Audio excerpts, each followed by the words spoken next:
Hello दोस्तों, जय जिनेंद्र। मैं आपका दोस्त कवि शरद अजमेरा वकील आज लेकर आया हूँ तीर्थंकर शांतिनाथ भगवान का पूर्व भव से मोक्ष तक का जीवन वृतांत। ये मेरा प्रयास आपको कैसा लगा कमेंट कर बता दें। वीडियो लाइक और चैनल सब्सक्राइब करें। धन्यवाद। सबके विधाता और शरणागतों की रक्षा करने में सक्षम भगवान श्री शांतिनाथ हमारे संसार संबंधी क्लेश और भावों की शांति के लिए अवतीर्ण हो। ये हमारे सांसारिक दुख नष्ट करे।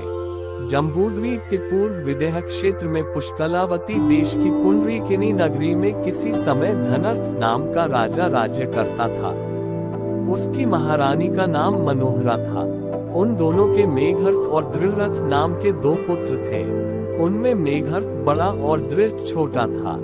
दोनों भाई परस्पर बहुत स्नेह रखते थे। एक के बिना दूसरे को कुछ भी अच्छा नहीं लगता था। वे सूर्य और चंद्रमा की तरह शोभित थे। उन दोनों के पराक्रम, बुद्धि, विनय, प्रताप, क्षमा, सत्य तथा त्याग आदि अनेक गुण स्वभाव से ही प्रकट हुए थे। जब दोनों भाई पूर्ण तरुण हो गए, तब महाराज धनर्थ ने बड़े पुत्र मेघर्थ का विवाह प्रियमित्रा और मनोरमा के साथ तथा दृढ़ का विवाह सुमति के साथ किया। नव वधुओं के साथ अनेक क्रीड़ा कौतुक करते हुए दोनों भाई अपना समय सुख से बिताने लगे। पाठकों को ये जानकर हर्ष होगा कि इनमें से बड़ा भाई मेघर्थ इस भव से तीसरे भव में भगवान शांतिनाथ होकर संसार का कल्याण करेगा और छोटा भाई दृढ़ तीसरे भव में चक्रायुध नाम का उसी का भाई होगा, जो कि भगवान शांतिनाथ का गंधर्व होकर मुक्ति प्राप्त करेगा। कुछ समय बाद प्रियमित्रा भार्या के गर्भ से मेघर्थ के नंदिवर्धन नाम का पुत्र हुआ और सुमति देवी के गर्भ से दृढ़ के वर्षेन नाम का पुत्र हुआ। इस प्रकार पुत्र पौत्र आदि के मध्य राजा धनर्थ इंद्र की तरह शोभायमान होते थे। एक दिन महाराज धनर्थ राजसभा में बैठे हुए थे। उनके दोनों पुत्र भी उन्हीं के पास बैठे थे। इतने में प्रियमित्र की दासी सुषमा धनतुंड नाम का एक मुर्गा लाए और राजा से कहने लगी कि जिसका मुर्गा इसे लड़ाई में जीत लेगा उसे मैं 1000 दीनार दूंगी। ये सुनकर दृढ़ की पत्नी सुमति की दासी कांचना उसके साथ लड़ाने के लिए वज्रतुंड नाम का एक मुर्गा लाई। धनतुंड और वज्रतुंड में खुलकर लड़ाई होने लगी।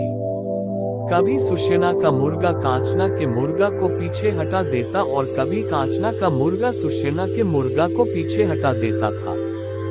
दोनों दल के मनुष्य बारी बारी से अपने मुर्गे की जीत पर हर्ष से तालियां पीटते थे। दोनों मुर्गों के बलवीर्य से चकित होकर राजा धनर्थ ने मेघर्थ से पूछा कि इन मुर्गों में ये बल कहाँ से आया। राजकुमार मेघर्थ को अवधि ज्ञान प्राप्त था, इसलिए वह शीघ्र ही ज्ञान के बल पर पिता के प्रश्न का उत्तर नीचे लिखे अनुसार देने लगा। इसी जम्बूद्वीप के ऐरावत क्षेत्र में रत्नपुर नाम का एक नगर है। उसमें किसी समय भद्र और धन्य नाम के दो सहोदर भाई रहते थे। वे दोनों गाड़ी चलाकर अपना पेट पालते थे। एक दिन उन दोनों में श्रीनदी के किनारे एक बैल के लिए लड़ाई हो गई, जिसमें वे दोनों एक दूसरे की हत्या कर कांचन नदी के किनारे श्वेतकर्ण और नामकर्ण नाम के जंगली हाथी हुए। वहां भी वे दोनों पूर्व भाव के बैर के कारण आपस में लड़कर मर गए और मरकर उसी नगर में शक्तिवर्सेन और शब्दवर्सेन नामक राजकुमारों के घर मेरे की योनि में उत्पन्न हुए। वहां भी दोनों लड़कर मरे और मरकर वर्तमान में ये मुर्गे हुए हैं। ये दोनों पूर्व भाव के बैर के कारण ही आपस में लड़ रहे हैं। उसी समय दो विद्याधर आकर उन मुर्गों का युद्ध देखने लगे। तब राजा धनर्थ ने मेघर्थ से पूछा कि ये लोग कौन हैं और यहाँ कैसे आए हैं। तब मेघर्थ ने कहा कि महाराज सुनिए, जम्बूद्वीप के भरत क्षेत्र में जो विजयार्थ पर्वत है, उसकी उत्तर श्रेणी में कनकपुर नामक एक नगर है। उसमें गरुड़ वेग विद्याधर राज्य करता था। उसकी रानी का नाम धृतिशना था। उन दोनों के दिव्यतिलक और चंद्रतिलक नाम के दो पुत्र थे। एक दिन वे दोनों भाई सिद्धकूट की वंदना के लिए गए। वहीं पर उन्हें दो चारण रिद्धिधारी मुनियों के दर्शन हुए।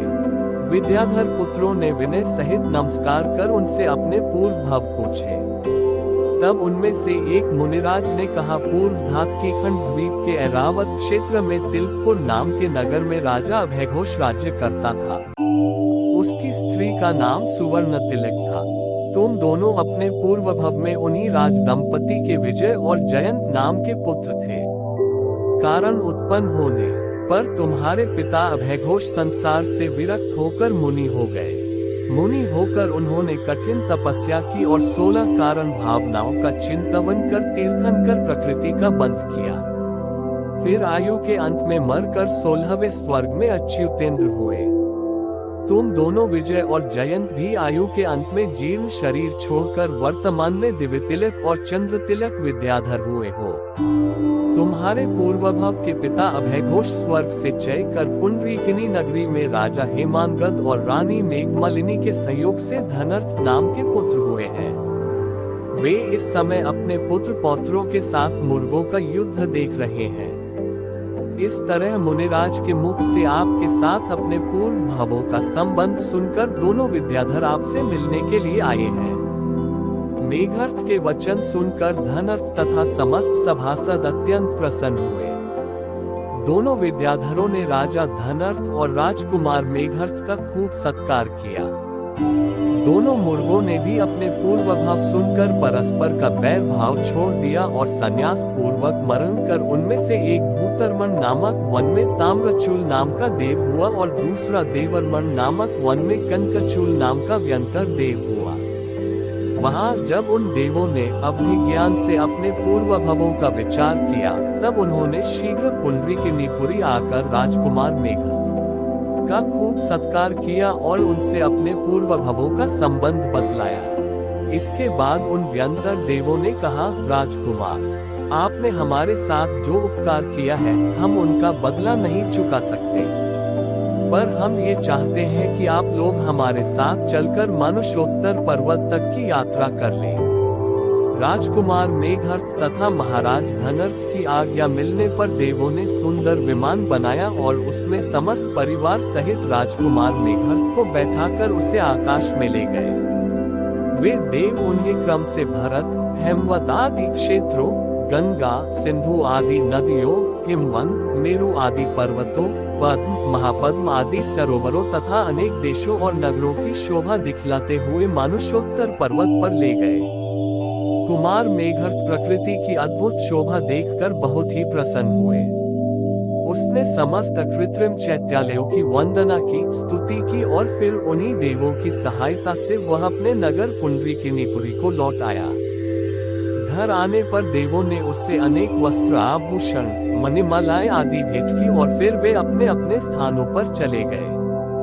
एक दिन उपयुक्त कारण उत्पन्न होने पर महाराज धनर्थ का हृदय विषय वासनाओं से विरक्त हो गया। उन्होंने 12 भावनाओं का चिंतन कर अपने वैराग्य को और भी अधिक बढ़ा लिया। लौकांतिक देवों ने आकर उनकी स्तुति की और दीक्षा लेने का समर्थन किया।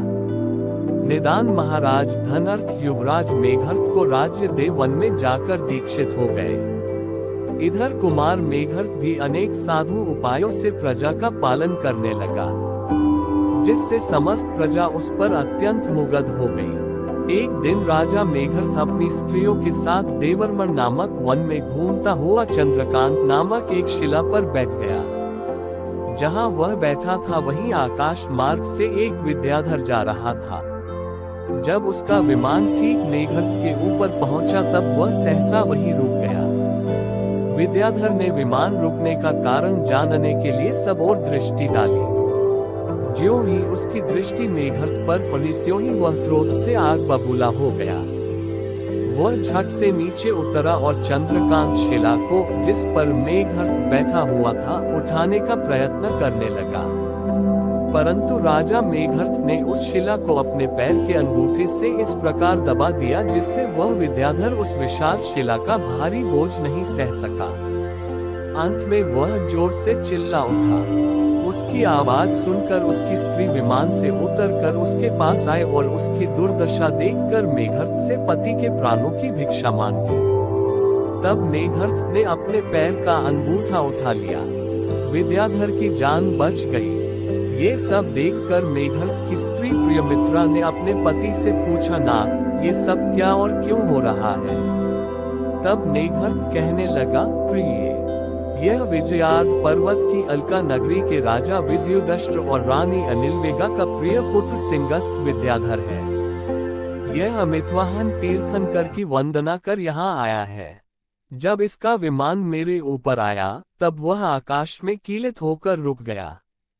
जब कारण जानने के लिए उसने सब ओर देखा तो उससे मैं ही दिखा, इसलिए मुझे ही विमान को रोकने वाला समझकर वह क्रोध से मुझ पर आग बबूला हो गया और इस शिला को, जिस पर हम सब बैठे हुए हैं, उठाने का प्रयत्न करने लगा। तब मैंने पैर के अंगूठे से शिला को दबा दिया, जिससे वह चिल्लाने लगा। उसकी चिल्लाहट सुनकर उसकी स्त्री विमान से उतर कर नीचे आई। इतना कहकर मेघनाद ने सिंहस्थ विद्याधर के पूर्व भाव कह सुनाए, जिससे वह लज्जित होकर पानी पानी हो गया और राजा मेघनाद की खूब प्रशंसा करने लगा। अपने पुत्र सुवर्णतिलक को राज्य देकर वह दीक्षित हो गया। उसकी स्त्री मदनवेगा भी आर्यिका हो गई। राजा मेघनाद भी देवर्मन वन से राजधानी लौट आए और नीतिपूर्वक प्रजा का पालन करने लगे। एक दिन वह अष्टाहनिका व्रत की पूजा कर उपवास की प्रतिज्ञा लेकर स्त्री पुत्रों के साथ बैठकर धर्म चर्चा कर रहे थे कि इतने में उनके सामने भय से कांपता हुआ एक कबूतर आया। कबूतर के पीछे पीछे बड़े वेग से दौड़ता हुआ एक गीध आया और राजा के सामने खड़े होकर कहने लगा, महाराज, मैं भूख से मर रहा हूँ। आप दानवीर हैं, इसलिए कृपा कर आप ये कबूतर मुझे दे दीजिए, नहीं तो मैं मर जाऊंगा। गीध के वचन सुनकर दृढ़रथ मेघनाद का छोटा भाई को बड़ा आश्चर्य हुआ। उसने उसी समय राजा मेघनाद से पूछा, महाराज, कहिए, ये गीध मनुष्यों की बोली क्यों बोल रहा है? छोटे भाई का प्रश्न सुनकर मेघनाद ने कहा, जम्बूद्वीप के ऐरावत क्षेत्र में पद्मिनीखेत नामक नगर में सागर सेन नाम का एक वैश्य रहता था। उसकी स्त्री अमितमती के गर्भ से धनमित्र और नंदिसेन नाम के 2 पुत्र हुए थे। वे दोनों धन के लोभ से परस्पर लड़े और एक दूसरे की हत्या कर इस भव में ये गीध और कबूतर हुए हैं। मनुष्य की बोली यह गीध नहीं बोल रहा है। गीध के पीछे पूर्वोक्त रूप में एक ज्योतिषी देव है। वह आज किसी कारणवश ईशान इंद्र की सभा में गए थे। वहां पर इंद्र के मुख से हमारी प्रशंसा सुनकर उसे ईर्ष्या उत्पन्न हुई। इसी कारण मेरी परीक्षा लेने के लिए वह यहाँ आया है और गीध के मुंह से मनुष्य की बोली बोल रहा है। इतना कहकर राजा मेघनाद ने उस देव से कहा, भाई, तुम दान के स्वरूप से सर्वथा अपरिचित मालूम होते हो, इसीलिए मुझसे गीध के लिए कबूतर की याचना कर रहे हो। सुनो, अनुग्रहार्थ स्वस्याति सर्गो दानम, निज तथा पर के उपकार के लिए अपनी इष्ट वस्तु का त्याग करना दान कहलाता है और दान सत्पात्रों को ही दिया जाता है। सत्पात्र उत्तम, मुनिराज, मध्यम श्रावक और जघन्य अविरत सम्यक दृष्टि के भेद से 3 तरह के होते हैं। देय पदार्थ भी मद्य, मांस, मधु से विवर्जित तथा सात्विक हो। अब कहो, ये गीध उनमें से कौन सा सत्पात्र है? और यह भी बताओ कि यह कबूतर भी क्या देय वस्तु है? राजा मेघनाद के युक्तिपूर्ण वचन सुनकर वह देव अपने असली रूप में प्रकट हुआ और राजा की स्तुति एवं प्रशंसा कर अपने स्थान को वापस चला गया। मेघनाद की बातें सुनकर कबूतर और गीध ने भी आपस का विरोध छोड़ दिया, जिससे आयु के अंत में संन्यास पूर्वक मरकर वे दोनों देवर्मन वन में व्यंतर देव हुए। उत्पन्न होते ही उन देवों ने आकर राजा मेघनाद की बहुत ही स्तुति की और अपनी कृतज्ञता प्रकट की। एक दिन उन्होंने एक चारण वृत्तिधारी मुनिराज को आहार दिया, जिससे उनके घर पर देवों ने पंचाश्चर्य प्रकट किए। अष्टाहनिका पर्व में एक दिन वे महापूजा कर और उपवास धारण कर रात्रि में प्रतिमा योग से विराजमान थे। उसकी समय ईशानेंद्र ने मेघनाद की सब बातें जानकर अपनी सभा में उनकी धीरता एवं वीरता की खूब प्रशंसा की। से मेघनाद की प्रशंसा सुनकर अतिरूपा और सुरूपा नाम की 2 देवियां उनकी परीक्षा लेने के लिए इंद्र के मुख मेघनाद के समक्ष आईं और अपने हाव भाव से विलास पूर्वक नृत्य करने लगी। पर जब वे मेघर्त को किसी प्रकार ध्यान से विचलित न कर सकी, तब उन्होंने देवी रूप में प्रकट होकर उसकी खूब प्रशंसा की और स्वर्ग को चली गई। एक दिन उसी ईशानेंद्र ने अपनी सभा में मेघर्त की स्त्री प्रियमित्रा के सौंदर्य की प्रशंसा की। उसे सुनकर रतिशेन और रति नाम की देवियां उसकी परीक्षा करने के लिए उसके सन्मुख आईं। जब वे देवियां उसके महल पर पहुंची, तब वह तेल उपटन आदि लगाकर स्नान कर रही थी। उन देवियों ने गुप्त रूप से उसका रूप देखा और मन ही मन उसकी प्रशंसा करने लगी। फिर उन देवियों ने कन्याओं का भेष धारण कर प्रतिहारिणी के द्वारा उसके पास संदेश भेजा कि 2 कन्याएं आपकी सौंदर्य सुधा का पान करना चाहती हैं। उत्तर में रानी ने कहला भेजा कि तब तक उन्हें ठहरने को कहो जब तक मैं स्नान न कर लूं। प्रियमित्रा स्नान कर उत्तमोत्तम वस्त्र और अलंकार पहनकर मिलने के स्थान पर पहुंची और कन्याओं को अपने समक्ष उपस्थित करने की आज्ञा दी। खबर पाते ही दोनों कन्याएं भीतर पहुंची और रानी प्रियमित्रा का रूप देखकर आश्चर्य से एक दूसरे की ओर देखने लगी। जब उनसे उनके आने का कारण पूछा गया, तब वे बोली, महादेवी, स्नान करते समय हम लोगों ने आप में जो असीम सौंदर्य देखा था, अब उनका एक अंश भी नहीं है। कन्याओं की बात सुनकर प्रियमित्रा ने राजा मेघर्त की ओर देखा। तब राजा ने भी कहा, हाँ, पहले की अपेक्षा तुम्हारे रूप में कमी अवश्य हो गई है, पर बहुत ही सूक्ष्म। इसके बाद दोनों कन्याओं ने देवी वेश में प्रकट होकर सब रहस्य प्रकट कर दिया और उसके रूप की प्रशंसा करती हुई स्वर्ग को चली गई। अपने रूप में कमी हो गई है, ये सुनकर प्रियमित्रा को बहुत दुख हुआ, पर राजा मेघर्त ने मधुर शब्दों में उसे सांत्वना देकर उसका वह दुख दूर कर दिया। एक दिन मेघर्त के पिता भगवान धनर्थ संवत्सरण सहित विहार करते हुए पुंडरीकिनीपुरी के मनोहर उद्यान में आए।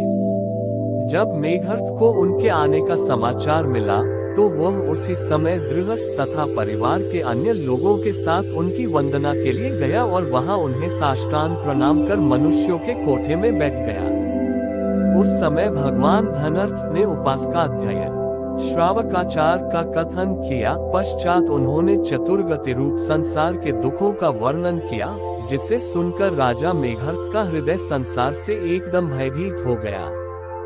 उसने उसी समय संयम धारण करने का निश्चय कर लिया और घर आकर छोटे भाई दृढ़रथ को राज्य देने का प्रस्ताव किया। पर दृढ़रथ ने कहा, आप जिस चीज को बुरी समझकर स्वयं छोड़ रहे हैं, उसे मैं क्यों ग्रहण करूं? मेरा भी हृदय सांसारिक वासनाओं से उब गया है, इसलिए मैं इस भौतिक राज्य को ग्रहण नहीं करूंगा। जब दृढ़रथ ने राज्य लेने से अस्वीकार कर दिया, तब मेघसेन को राज्य दे दिया और स्वयं अनेक राजाओं के साथ वन में जाकर दीक्षित हो मुनि हो गया। उसने अपने पुत्र छोटे भाई दृढ़रथ ने भी उसी के साथ दीक्षा ले ली। राजा मेघर्त ने मुनि बनकर कठिन से कठिन तपस्याओं को और दर्शन, विशुद्धि आदि 16 कारण भावनाओं का चिंतन किया, जिससे उसके तीर्थंकर नामक महापुण्य प्रकृति का बंध हो गया। आयु के अंत में मुनिराज मेघर्त ने नमस्तिलिक पर्वत पर 1 महीने का प्रायोपगमन संन्यास धारण कर शांति से प्राण त्याग किए, जिससे वे सर्वार्थ सिद्धि विमान में अहमिंद्र हुए। वहां उनकी आयु 33 सागर की थी। शरीर की ऊंचाई 1 अरत्नी 1 हाथ की थी। लेश्या शुक्ल थी।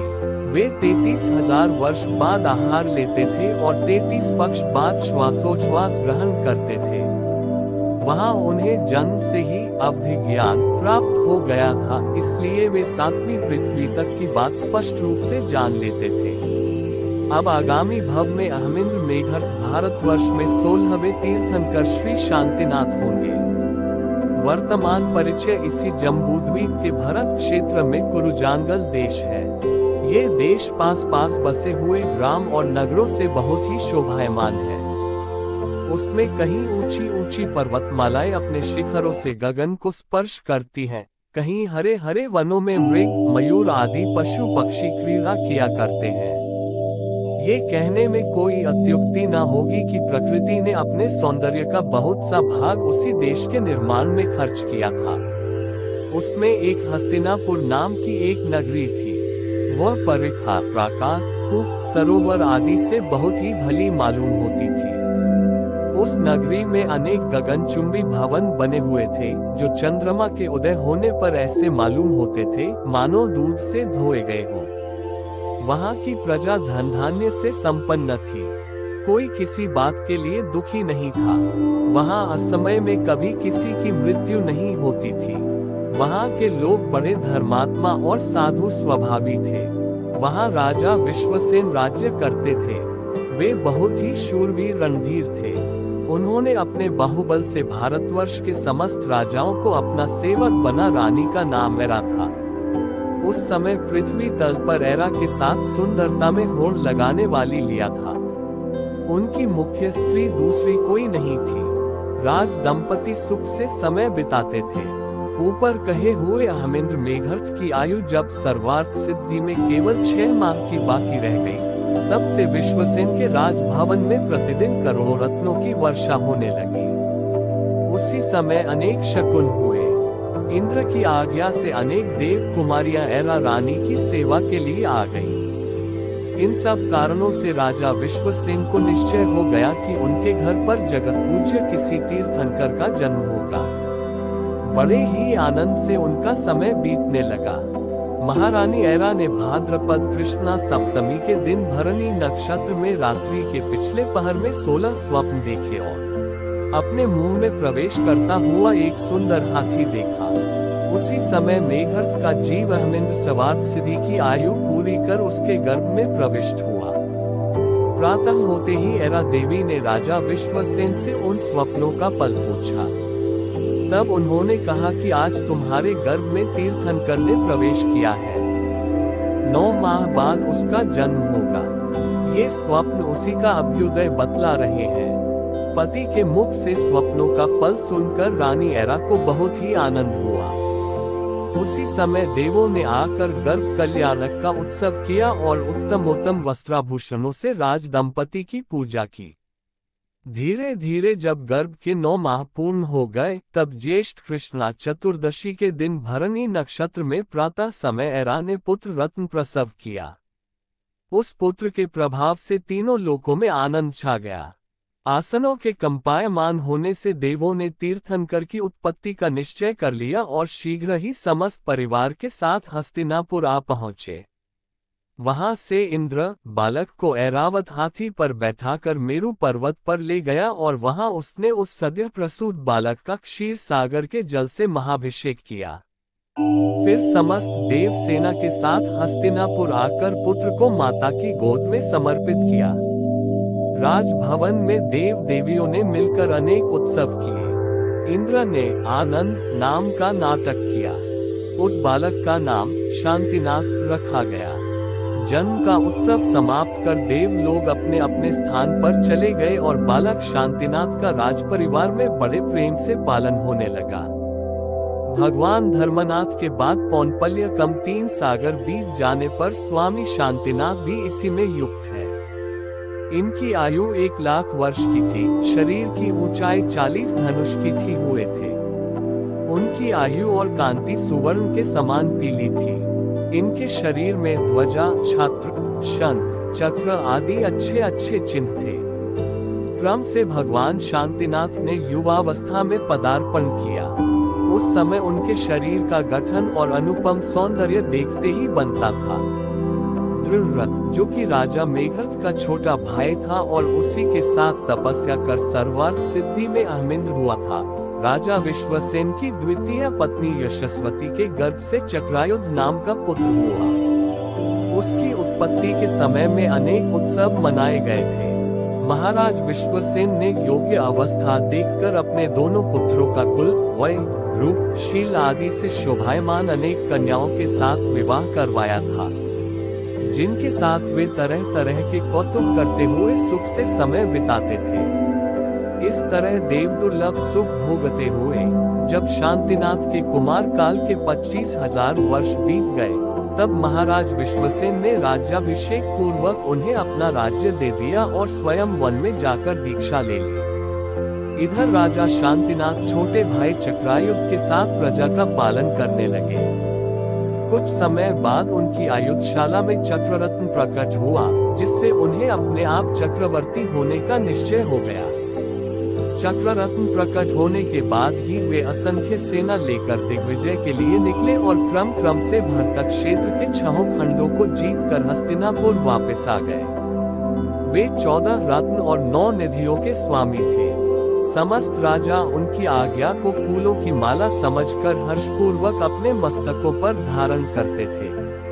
14 रत्नों में से चक्र, छत्र, तलवार और दंड, ये 4 रत्न आयुधशाला में उत्पन्न हुए थे। काकिनी, चर्म और चूड़ामणि श्रीगृह में प्रकट हुए थे। पुरोहित, सेनापति, स्थपति और गृहपति हस्तिनापुर में ही मिले थे। पट्टरानी, हाथी और घोड़े विजयार्थ पर्वत से प्राप्त हुए थे। नव निधियां से प्राप्त हुई, जो इन्हें इंद्र ने नदी और सागर के संगम के स्थान पर दी थी। इस तरह चक्रधर भगवान भी पुण्य हुए राज्य करते रहे। तक अनेक वर्ष शांतिनाथ 25,000 भोगते सुख। एक दिन वे श्रृंगार गृह में बैठकर दर्पण में अपना मुंह देख रहे थे कि उसमें उन्हें अपने मुंह के 2 प्रतिबिंब दिखाई पड़े। मुंह के 2 प्रतिबिंब देखकर उन्हें आश्चर्य हुआ कि यह क्या है।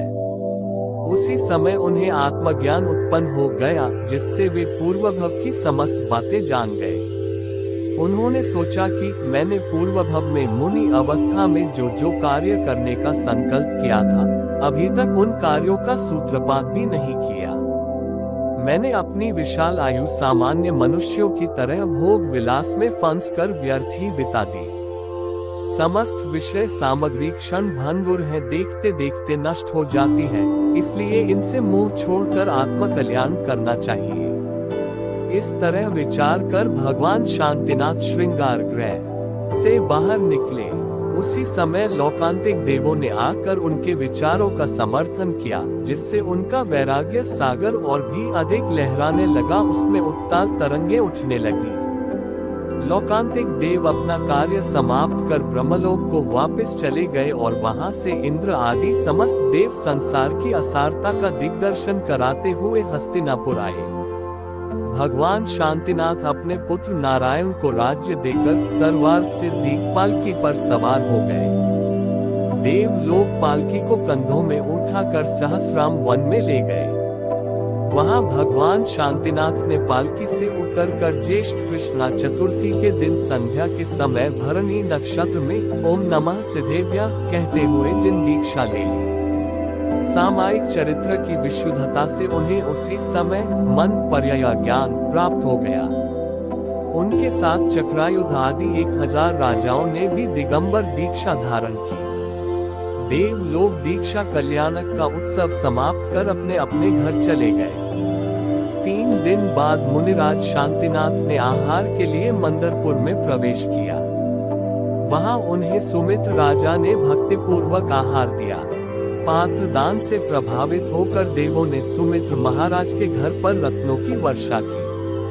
आहार लेकर भगवान शांतिनाथ पुनः वन में लौट गए और आत्म ध्यान में लीन हो गए। इस तरह उन्होंने छद्मस्त अवस्था में 16 वर्ष बिताए।